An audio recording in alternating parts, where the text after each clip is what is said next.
Hey legends, and welcome back to the Sim Racing channel, where Reiza just won't let us take a break. There seem to be new updates pretty much bi-weekly at this point. So AMS version 0.9.2.1 just got released. Massive update by the looks of it, lots of focus on physics, FFB and AI developments. So before I waffle on too much, let's get straight into their notes, after which we'll play through a couple of different car and track variants and get you guys familiarized with what the changes actually are. So here we go. This update is largely focused on force feedback, physics and AI developments, but also features a large, I assume they mean ensemble of improvements and fixes on all fronts. Adds the option to save replays to your replay gallery, which is going to be absolutely amazing for those of us who record videos and content for AMS. New options to the HUD system, along with new gameplay features in the first stage of our revamped lighting, featuring HDR and climate revisions. Okay then. As usual, when there are substantial physics and force feedback changes, they're just basically recommending that you set your settings to default, delete your profile in My Documents if you need to, otherwise just reset the car to defaults and rejig your force feedback settings. They're also recommending that you move on from the old default to the new default settings, because they are phasing out the old defaults. So with this force feedback update, tyre flat spots from a hard wheel lockup under braking will be more perceptible in high performance slicks, although currently most tyre compounds will allow for only mild tread flat spotting. Further developments to come here. Very interesting. Be advised you must reset your setups, etc, what we went over before. Alright, so let's get into the changelog. UI and HUD, added replay gallery, added save replay button to replay screen, fixed cancel button not working on key binding and similar confirmation screen. That's handy, I've had that problem. Removed redundant ABS and TC ranges from setup screens of cars with no assists. That's really good, because I always kind of wondered why I was able to adjust those settings when the car didn't respond to them at all. Added KERS boost P2P display to the HUD, so we're definitely going to try that out. Slightly increased width of leaderboard and added a first pass strategy for longer driver names. Applied grey text for position and driver name text for AI drivers. Added full variants of car info HUD gadget. I don't. Fixed telemetry screen until text localization. Fixed telemetry screen right side temp bars, escaping tire outline. Corrected number of corners for Kyalami and Santa Cruz. I'm guessing that means the amount of corners that they list rather than the amount of corners that they modeled, because that would be a pretty big oversight. Corrected vehicle stats for karts and trucks, great. Fixed page title on in-game gameplay options screen. I don't know, but I'm sure it's a great change. Force feedback, the big one, the one that we all continuously care about, right? Because the game already has phenomenal force feedback, so how much better can it get? Force feedback calculations now account for any change in caster trail and scrub radius, with improved braking feel, overall smoother output, and better weight transfer feel. Well, this has yet to be seen, but I look forward to trying it out. Fixed issues with FFB spiking and occasionally producing strong jolts when wheels lose contact with the ground, and added filtering to smoothen out abrupt transitions. That is music to my ears. The DD1 has almost broken my shoulders a few times when I've gone off-road. I couldn't, especially if you roll the car, I don't know what was going on with the force feedback, but I'm pretty sure when you lose all load on the tires, the steering wheel doesn't try and rip your arms off, so thank you, Reiza, appreciate that. When front tires are not loaded, force feedback will now present only gyroscopic torque, fixing a bug that could cause steering to get very heavy in some airborne situations. It's like you guys read my mind, thank you. Improved parking force function. I don't know what that is, the parking brake? Anyway. The physics, another big one. Thoroughly revised tyre physics for all cars, so I'm guessing that's going to be music to the ears of all the guys that were complaining that we were exploiting the hard compound tyres to set our record leaderboard times. You know, whatever. Use what you have access to. I'm curious to see whether the softs are actually quicker as they should be, at least for a lap or two. Revised force feedback values for all cars to suit new tyre physics and FFB developments. Great. Fixed error in Ultima race P1 tyre treads, resulting in a much faster hard tyre compound. Okay, I guess we've just gone over that. Added initial implementation of push-to-pass rules and functionalities for stock car V8. Still missing first lap block 5-second delay between pressing button and boost deployment. Interesting. Added KERS functionality to F Reiza. We're trying this one out, boys. Added temporary max boost function to F Classic Gen 1 cars. Revised ERS system for F Ultimate. Thoroughly revised brake systems for all cars, covering response curve, torque, optimal temp ranges, effects of being off temperature, cooling properties, and default brake pressure. Removed brake duct values from cars that don't have one. Great, good. We don't like those superfluous values. I mean, the setup screen in the Madness engine is already convoluted enough. Fixed error in F-Classic Gen 1, both models' diffuser properties, leading to no loss of aero efficiency with yaw and other diffuser revisions.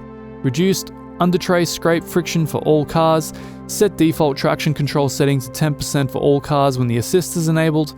Adjusted head physics properties and reduced range of movement. Revised body aero effects for MRX Roco, stock V8 Sigma P1. Further reduced body drag for all Caterhams. Revised Super V8 power weight distribution to more up-to-date references. Fixed Sigma P1 fuel consumption and overheating. Fixed errors in Opala's wheelbase track width height offset. Adjusted torque curve on lower RPM ranges for Caterhams, F-Classic Gen 1 and Roco engines. That explains it. I did try the Roco just before and it felt different. Almost felt like the gear ratios have been adjusted, but hearing that the torque curve's been adjusted, I guess that would quantify the differences.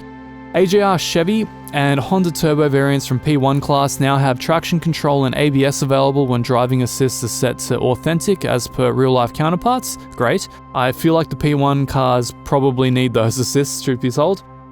MRX from P2 class now has traction control available when driving assists are set to authentic as per real-life counterparts. Increased downshift protection for all cars. I can't say I've ever blown a motor in this game yet, but I guess it's good to know that they're stopping us from doing it. AI. Increased AI speed mid-corner for all cars. Great. Reduced AI speed drop when conceding position to overtaking cars. Slightly reduced AI start reaction range. Increased AI care when around human players. Great. They did kind of treat you like you were a bumper car. Fixed bug-causing Fusca from Copper Classic FL to occasionally roll. Revised AI performance in practice and qualifying. Adjusted AI performance to more realistic ranges when accelerating or skipping a session. Further polished sprint race onboard audio samples. Tracks. Added first pass. There are too many, guys. I'm sure you can read from here for yourselves. There are a bunch of assorted differences for the tracks and vehicles, additions here and there. They're small things, they're not massive things, track limits, things like that. I'm sure you can get into it yourselves. Anyway, let's get into the good stuff. Let's actually drive this. Let's see how it's changed. But before we move on to that, make sure to smash that subscribe and stay up to date with all future AMS2 updates. As you can see, we're right on the ball with this one. Reiza, just sling me the updates in advance. You know you want to. You know we've sold you a couple dozen copies. Come on, just get it done. Anyway, guys, let's move on to the actual footage. Okay, so here we are in the Roco 001 at Oulton Park. Reason I chose this track and car combo is it represents my biggest time investment into Automobilista 2. Largely on account of Mike from SimRacing 604. He set up a challenge for us to do this track and this car, and ever since I've been completely hooked. So I've had the leaderboard record on this for a little while, which I think just got knocked down. I think this car may have become faster in the new update, but I'll find that out after this video, I suppose. So one of the big things that they've done is that they've reset the physics for pretty much all the cars. The force feedback, the way it interacts is completely different. So we'll go to the setup. We'll completely reset the defaults, and my feeling is this car is going to be understeery again. They have a tendency to make it understeer now for some reason, so we're going to knock back the rear downforce, we're going to knock back the front sway bar because this is a bumpy track, and just for good measure, I'm going to knock back the front suspension by 1 point to make sure we can really turn into those corners. And one thing, like they mentioned, traction control and ABS is grayed out on cars that don't have it, which is awesome. We're going to pop this down for a bit, gain some extra time, hopefully without blowing the engine, and drop the fuel back. Let's say, yeah, 10 liters or so. We're not going to be here for too long, right? Just to check the car out. So let's give it a shot. Alright, here we are in the Roco at Oulton Park. Thanks again, Mike, for this suggestion. It's an amazing track and car combo, and it creates a sort of a vanilla baseline for me to be able to compare all of these different versions to. The tires are a little bit cold, but we'll see what we can do. So one thing I noticed was I had to jack up the force feedback by about 10 points on my DD1 for it to feel approximate to where it was before. I don't know if that's due to the FFB algorithm rewrite or... Alright, so... One thing I can say is the force feedback doesn't feel outlandishly different on my end because it was already fantastic on the DD1. but it seems to feel a little more compressed, for want of a better word. There's less dynamic spikes. They say that they've evened out those, or rather removed the massive torque tugs you used to get when the car was airborne. That was absolutely horrible. So sometimes you get air and then the wheel would just pull you to the side, or start going crazy when you're going over the bumps on the grass. That seems to no longer be present.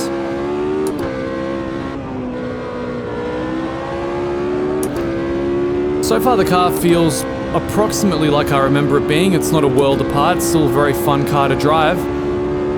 Force feedback is a bit more civilized, I guess. Understeer and all. Well, let's see if we do a flying lap, how it feels for us.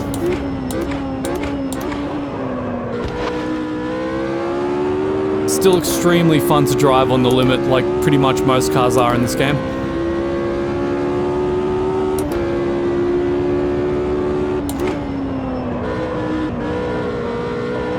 Missed the curb a little more. Great job, Erman. Great job. It's really make or break on this track. Either you catch that corner and you get the time, or you invalidate your lap. There's very little in between. It's alright, we're going to be doing this with an invalid lap. Whatever, I'll take it. So it all feels very familiar. It doesn't feel outlandishly different. This isn't really the drastic update I guess I was expecting it to be. At least not with this track and car combo anyway. Maybe the P3 didn't get as many changes as some of the other cars. I'm keen to explore the KERS on the F3s soon. And they also claim that you can feel flat spotting a bit better now through the wheels, so we're going to test that out after this lap concludes.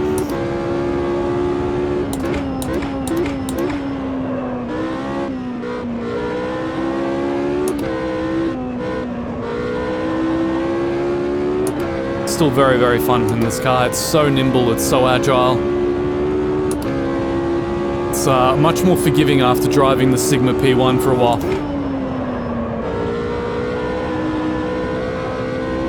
Certainly a lot more play on the limit.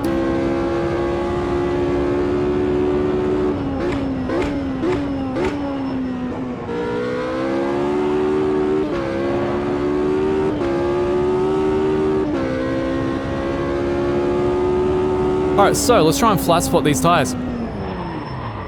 Yeah, it's real nice. Alright, let's get it back up and do it again.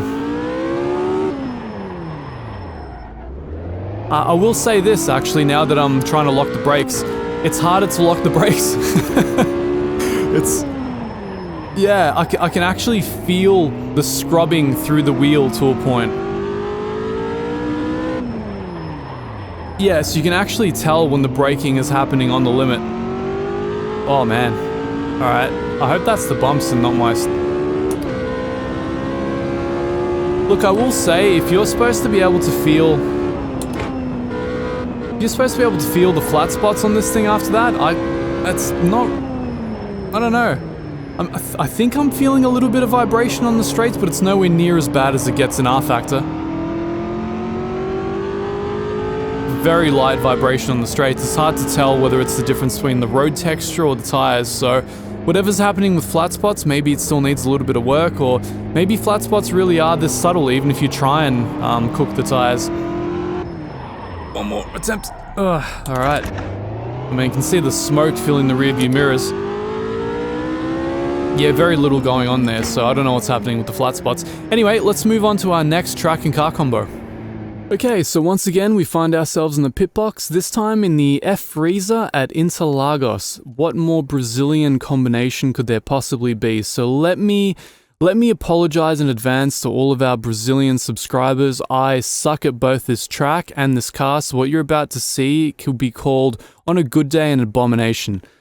So, we'll go into the setup, reset everything to defaults. They claim we've got to do that, so defaults it is. We might drop back some of the fuel because we're not going to be here for too long. Give us enough for about 6 laps. It should be fairly speedy in this car. I'm not an open wheeler guy. I'm not very good at these, but the reason we're doing this is to show you the effects of KERS. So apparently they've included KERS on this Formula car. So let's try it out. Let's see if it works in that final straight. All right, so here we are on a nice, terrifying open wheeler again. At least with this one, we can see whether we get flat spots. That's a good thing I actually mapped KERS on the wheel, so I can actually get access to it. Felt a bit redundant for a while there, because half the features in the game didn't actually work.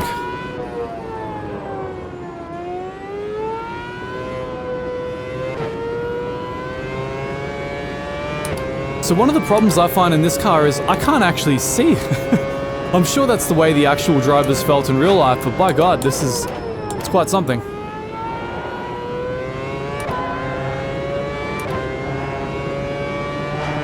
So once again, very restrained force feedback.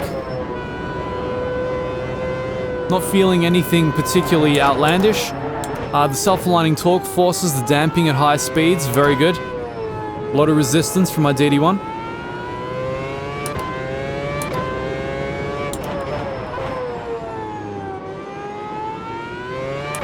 Trying my best not to spin it and bin it on the first lap.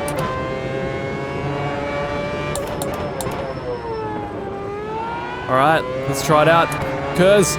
Oh man, you can really feel it pull. You can really feel it go. Watch those revs build. And there goes our charge. Alright, let's see if it recharges as it should. Big stop coming up at 50 meters. Whoa, and we got a little bit back.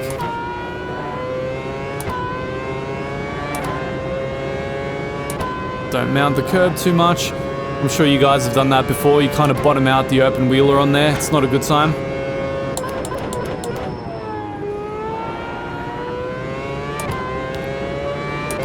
Very fun track and car combo, I'll give it that, that's for sure. I just suck at it. Doesn't change the fact that it's very fun.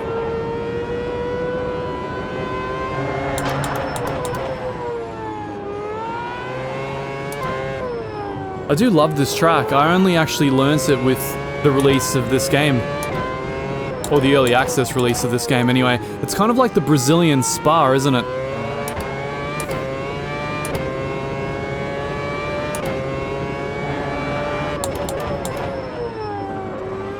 Alright, KERS again. Let's do it.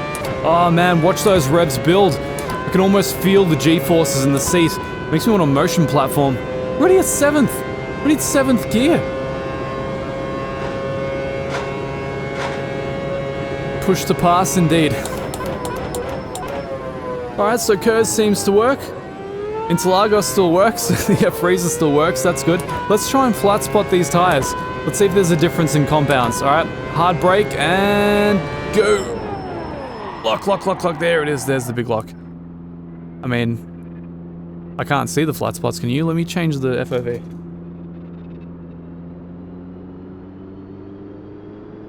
I mean, maybe? Is that them? I can't. Yeah, I don't really know. I'm not really sure what Reiza are doing with the flat spotting, but I'm not feeling it. I also don't know what's with this car bouncing side to side thing. Unless that's the effect of the flat spots.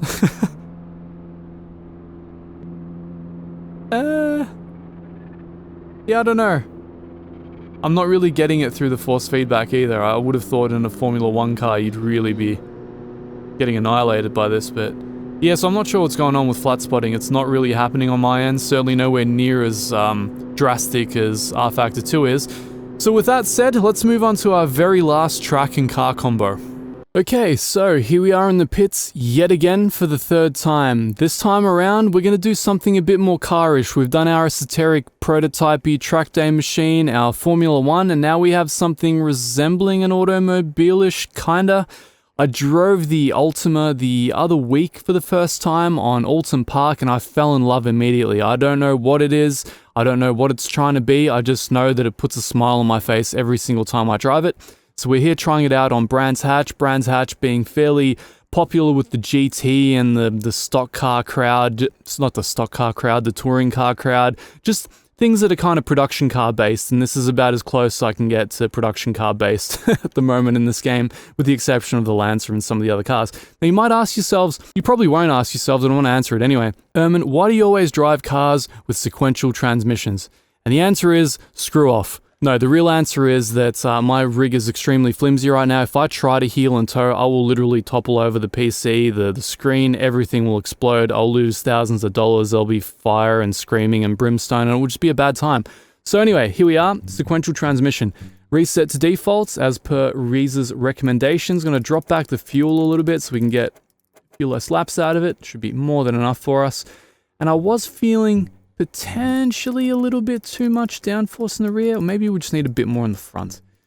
Anywho's, let's get out of here. Alright, so I don't know why there's a pit crew in front of me, and I may run them over, but let's see how the FIA feels about this. Okay, good times. Good times. We're still gonna adhere to the pit speed limit though. We're good Samaritans like that.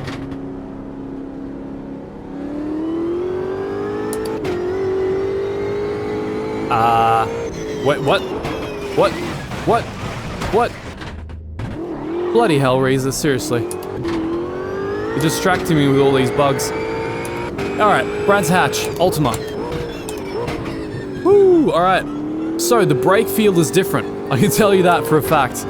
It's way harder to lock up on my mid-range pedals, my T3PA Pros with the conical brake mod. That felt amazing. That made me very happy. Oh man, you can feel it. Alright, so you can feel the lockups through the column a little bit more. It's not excessive, it's not crazy, but it's enough to give you some feedback of what the brakes are doing. And you can actually push them down now. The sensitivity isn't overblown. Now I apologize if this drive is a little rough. I haven't gotten the gearing down here yet. I haven't actually driven this car on this track before. But I can tell you I'm gonna do it a lot more after this video, because this is a lot of fun. A lot of fun. Third, maybe? Second? Second. Second or third. It's that in-between gears. That corner always seems to be in between gears. Very nice. There's that beautiful. I've got to say the SETA or SETA tire model, whatever it is the Madness engine uses, I've always been super fond of. Got the tire lock up there. Beautiful. Oh, well then. Went a little better than expected. Don't crucify me, but Brands Hatch was actually another new one for me as AMS2 came out. So there was a reason I used to go by Nordschleife guy, and it's literally because I just drove the Nordschleife. And I know that makes me exceptionally one-dimensional, but if you break it down, really the Nordschleife is like 6 racetracks in one. I mean, come on. Maybe less, but you know.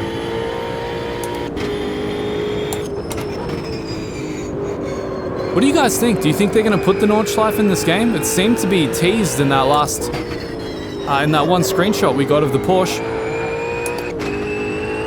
I know we're apparently getting Mount Panorama, which is kind of good for us Aussies.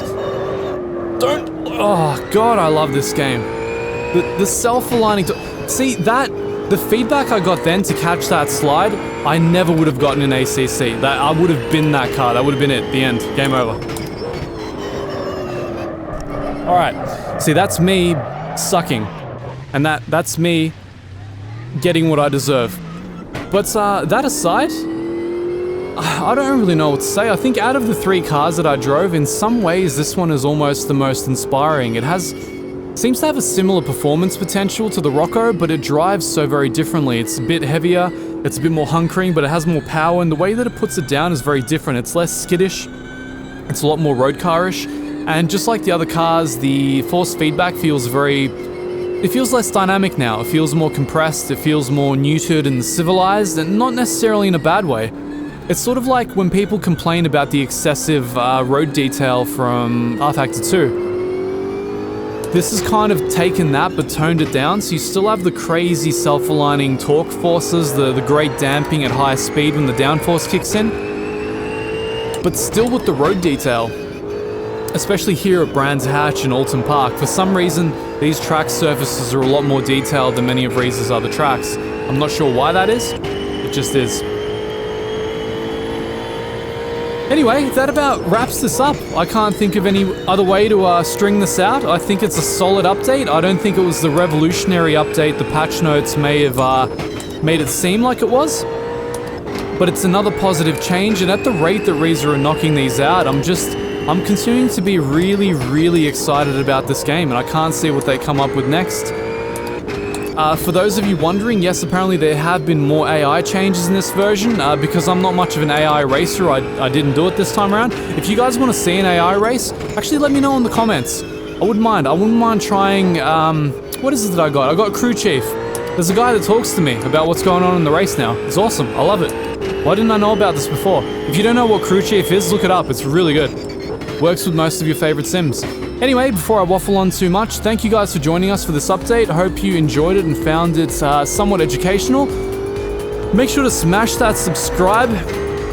Stay up to date with all future sim racing news and reviews. And until next time, we'll see you guys later.